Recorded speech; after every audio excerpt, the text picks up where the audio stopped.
India battles the second wave of COVID-19. We have a very special guest joining us on the broadcast on the Republic Media Network. We have Professor M. Vidyasagar. He's heading the government-appointed group of scientists modeling the trajectory of the COVID-19 infections. Professor Vidyasagar, thank you for speaking to Republic TV. First of all, why don't you tell our viewers about what your projections show in our battle against the second wave?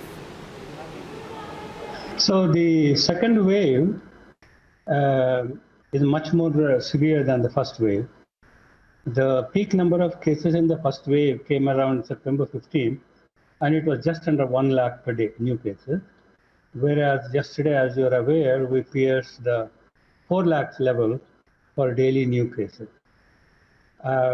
The projections of the committee, actually a subset of the committee, based on a model we developed called Sutra, seem to show that the 7-day moving average of new cases should peak in about a week or so, and the average will be around 4 lakhs or slightly higher.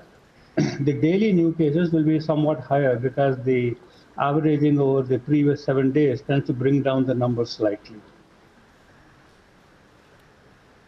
So, Professor Vidyasagar, now, according to your estimate, and you explained how you've scientifically gone about this, now, when do you expect the second wave to peak? Yeah, that's what I was just explaining, that we expect the daily average numbers of the second wave to peak sometime next week at a level of around 4 lakhs or slightly higher. So this is a moving average of the number of cases over the preceding 7 days. About how you've gone about this entire projection of the COVID-19 trajectory. Asking about the mathematical methodology? Yes, that's correct. So well, how long an answer do you want? 1 sentence or 5 sentences? You can take as much time as you like. People want to hear from you. Yeah. Okay, that's very kind of you. So you see, the distinguishing feature of coronavirus is the presence of asymptomatic patient. By now, everybody knows that. So in other words, previously the diseases like flu and smallpox and whatnot were carried by people who were visibly ill. The special feature of coronavirus is that the virus is spread by people who are not visibly ill. They have no symptoms whatsoever. So therefore, if you want to make accurate predictions about the course of the pandemic, you have to have a reliable method for estimating the number of asymptomatic patients in society at large, both in the country at large and in individual states. So there was a paper published about 8 years ago, not by us, but by a couple of people in the US, which can you hear me? Yes, we can hear you. Go ahead.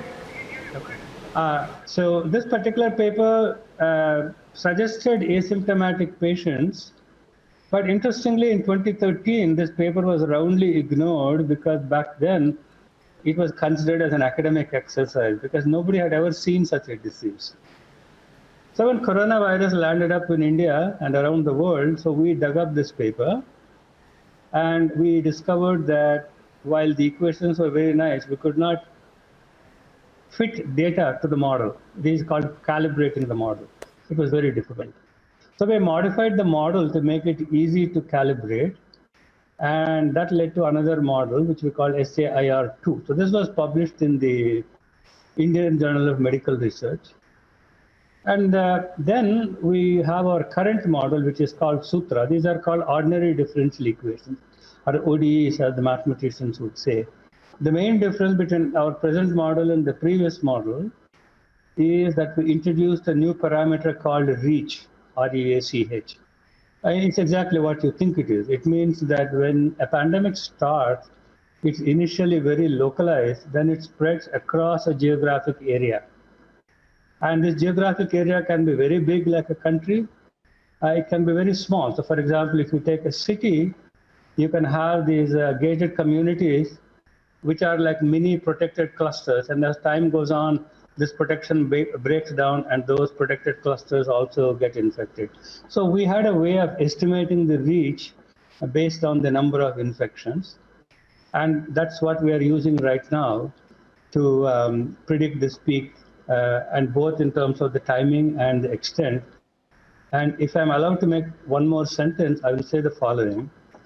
The next important thing is that it is now about 7.5 months since the previous peak of the pandemic. So many of the people who might have been asymptomatic earlier would be in the process of losing their immunities and could be vulnerable to getting reinfected again.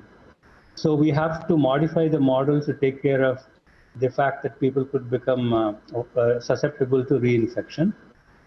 And the second factor we need to factor in is the interplay between vaccination and the spread of the pandemic. By and large, this is a somewhat unexplored territory, but this is all future work. This is not for right now.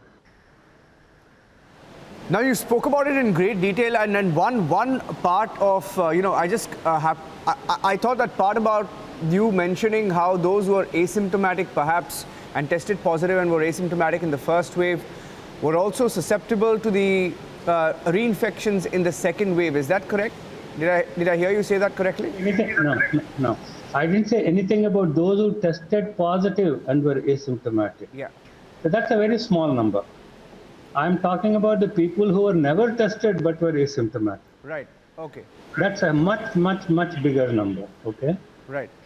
You see, in the first wave, we had only around 10 million total cases, and about 8 million of those were asymptomatic. That is not a very large number that we should be worrying about.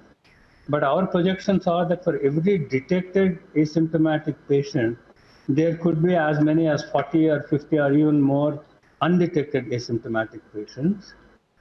And in terms of the people becoming vulnerable to reinfection, it really doesn't matter whether you were detected in the first round or you were not detected. So that is the reason for the second wave. What are some of the immediate solutions that your expert panel may have communicated to the government?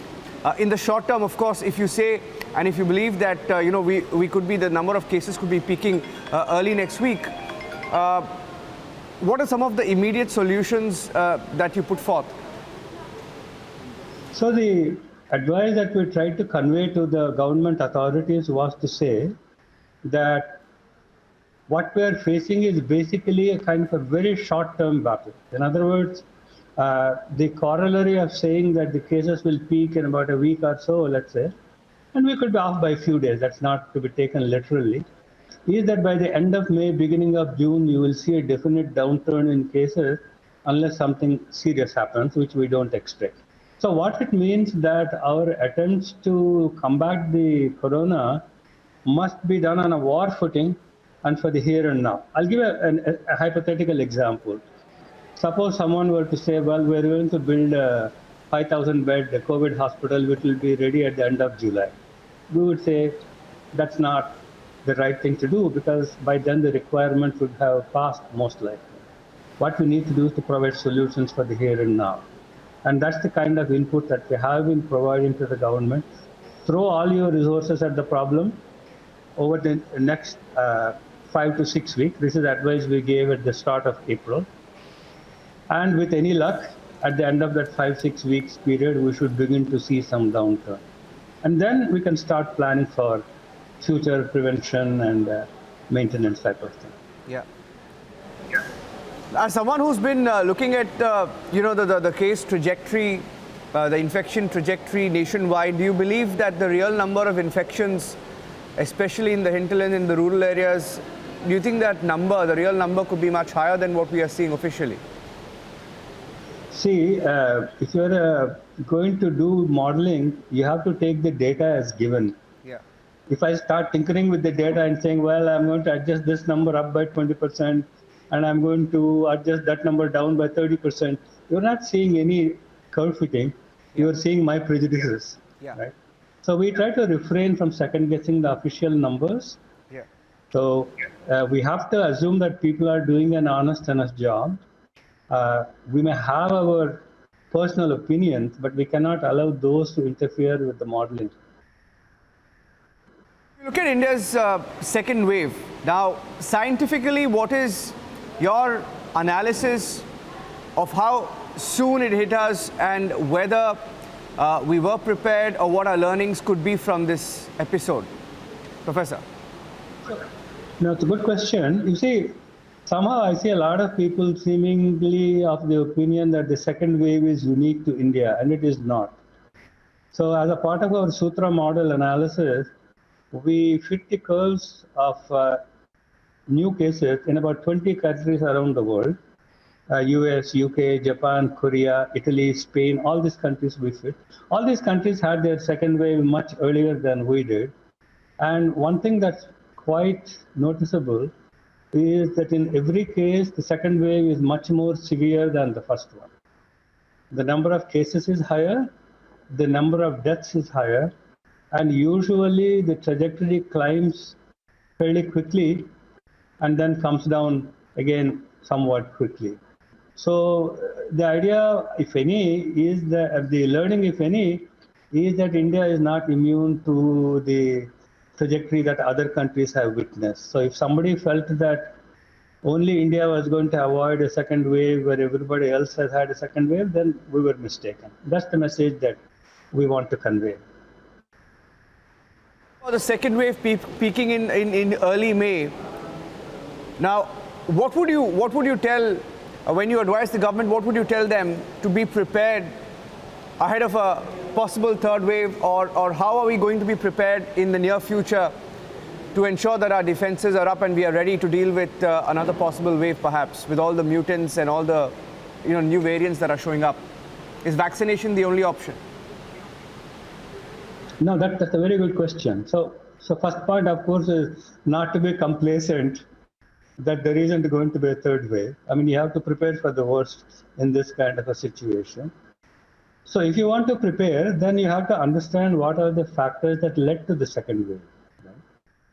So the first wave resulted in about, let's say, 40-45% of Indians being asymptomatically infected and having some immunity. And everybody keeps tossing around this phrase called herd immunity, which most people don't understand. But anyway, that's a separate issue. So the question is, 40-45% of the population being asymptomatically infected is not enough. Repeat, not, N-O-T, enough to achieve herd immunity. So how do you bridge the gap? You bridge the gap through vaccination. So if you add to the protected population another 20-25% through vaccination, then you reduce the risk of a second wave, or in this case, it would be the third wave. Okay. The second point is that we need some fairly detailed studies on how long does the immunity actually last. That means, suppose a person has been asymptomatically infected and is recovering. And we know a reasonable number of such people. You mentioned this yourself earlier. You said both in the first wave and now, amongst the people who test positive, around 80-85% of them are asymptomatic. So this group of people should be followed. Not every single person, but some fraction thereof should be followed and analyzed on a regular basis to see the rate at which they are losing their antibodies and their immunity. And that would give us a guide as to when the possible third wave would occur, if at all it is going to occur. And that will give us a target period for when we must ramp up the vaccinations so that any shortfall in immunities due to loss of antibodies can be augmented by vaccinations. Now, I want to ask you, I mean, you spoke about herd immunity. You said that's another topic altogether. Now, why don't you tell our viewers about, what is your assessment of how we as a country, because there have been so many cases and we've had case studies and people who've come live on TV, including medical experts who were infected in the first wave, infected now in the second wave, tested positive in the second wave as well. And they've gone through both shots of vaccinations, the first dose and the second dose, and have still tested positive, though they feel that that the severity of the infection can be contained because you've had vaccination as a shield, perhaps. Now, when you consider all of this, How do we as a country, move towards herd immunity? So there are two separate questions in that what you have asked. So let me try to separate them. First, in terms of infections after having taken both doses of the vaccine, we now have fairly reliable statistics on that. And the number of people who are getting infected after taking both doses of the vaccine is about 4 in 10,000. That is 0.04%. It's a very small number. You see, nobody can guarantee you that you will not get the infection, but as you just correctly pointed out, the severity of the disease is greatly diminished, and the risk of death is also greatly reduced. Okay, so that's the reason why you take vaccination. Not that you don't get sick at all, but that you don't get seriously ill. Now, the second point about herd immunity is that's the level at which there are insufficiently many susceptible people for the pandemic to take off. So you think about the onset of a potential third wave, it would happen if some group of people begin to lose their immunities and begin to move around and potentially infect other vulnerable people. But if there aren't enough of such vulnerable people, then the pandemic will not take off. So that is how you stop the third wave from happening, okay? And because people's natural immunities will erode over time, the gap has to be made up through vaccination. So the quantitative studies that I'm talking about will give you reasonably good predictions about how much time we have, what is the rate at which we need to carry out vaccinations and things of this nature. Okay. Now, I'll ask you one last question, Professor Vidyasagar. After the first wave, we had several learnings, and most states, the center included, increased the medical spending, the outlays for health, for hospitals, etc. And despite that, we're looking at a situation across India where our medical system has been caught on the back foot, especially with the oxygen supplies, shortages. Going forward, what would you, as someone who's heading the government panel on this COVID trajectory infections and studying the patterns, suggest to the government on what India needs to do to be fully prepared and of course strengthen, get stronger from this entire situation? What would that be? And what would you tell the government of what can be done now going forward to ensure that we as a country, we take pride in our our medical expertise, but there are many gaps. Yes, so this is called capacity planning, okay? So how many beds do you need? How many oxygen cylinders do you need? How many ventilators do you need? All these kinds of questions have to be addressed. So you have to first figure out what it is you're trying to do. So you cannot have, let's say, a huge number of beds simply lying vacant, because that is not very that's not very feasible in a country like ours. So what we need is, I would say, a kind of a rapid response situation. You can see it now with oxygen. What has been happening with oxygen? So many industries that use oxygen, which are predominantly in the smelting business, they have converted industrial oxygen to medical oxygen at very quick rate. The mistake, if you want to call it that, is that we did not call them a week or 10 days earlier than we actually did. So that took care of, if you wish, the production of medical oxygen. But if you see carefully, the gap has not been in the production of medical oxygen, but it has been in the logistics of getting the medical oxygen from the places where it is produced to the hospitals where it is needed. So that is one learning that I think we should take away. How can we quickly get the required supplies of oxygen from the production center? Now, I am not entirely convinced by the statement that people are making that every hospital should have its own oxygen plant. I mean, that's not how things work. If I told you that every hospital should create its own drugs, you would laugh at me, wouldn't you? And it's not a whole lot different with oxygen also. I mean, there's some benefit to producing these things centrally, because then you have quality control, then you have efficiencies of scale, all of those things you're going to have. Okay. Now, in terms of beds, I think the secret would be to repurpose beds very quickly and figure out some way of doing that. In the first wave, we noticed that a lot of hospitals were repurposing their wards because they figured out that most non-COVID patients simply stopped going to the hospital. So they could reassign the beds. What the problem was in the present instance is that the magnitude of the second wave was 4 times the magnitude of the first wave.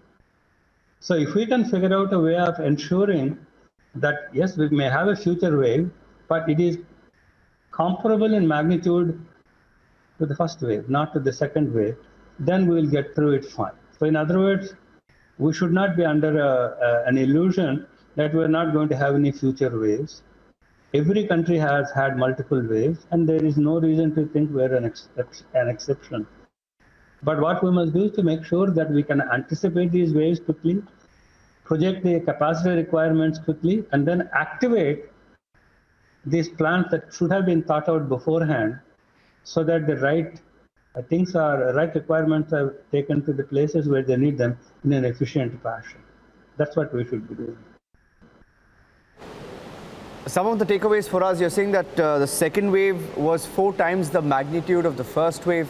How early in the year did you project, did you see the second wave coming, and when did you tell the government, and what did you tell them? So you have to define what you mean by seeing the second wave, okay? So there are 2 aspects. One is to notice that the number of cases are increasing, and they're likely to peak around a certain date. That we saw very early. Second thing is to predict the quantum of new cases. That we took a long time to do, because the parameters of the second wave were much, much more unfavorable to us as a society than the parameters of the first wave. What I mean by that is the rate of spread of the second wave was much higher than the rate of spread of the first wave. Okay. And in order to conclude that definitively, we had to watch the second wave for a few weeks. And that's where a lot of the shortages that you see are coming. If you look at the projections that we have been making over the last 3-4 weeks, you would find that we have always been saying the second wave will peak somewhere around May 15th or earlier. However, if you look at the quantum of cases we have been projecting, these have been going higher and higher and higher. Because as we could calibrate the rate at which the second wave of the pandemic is spreading, we could get more and more reliable estimates. So that's the honest truth. That's how we saw the second wave coming. We saw when it would peak, but we did not see the extent of the second wave. Didn't see the extent of the second wave. Professor Vidyasagar, thank you for speaking to Republic TV and taking your time out. I think our viewers finding it very interesting in seeing some of the comments, and also there is some good news also from what we've picked up from you, some positive takeaways of perhaps the cases peaking in early May. That's one good takeaway for all of us. Thank you for speaking to Republic TV. Yes. Handing it back to you for now, Suresh.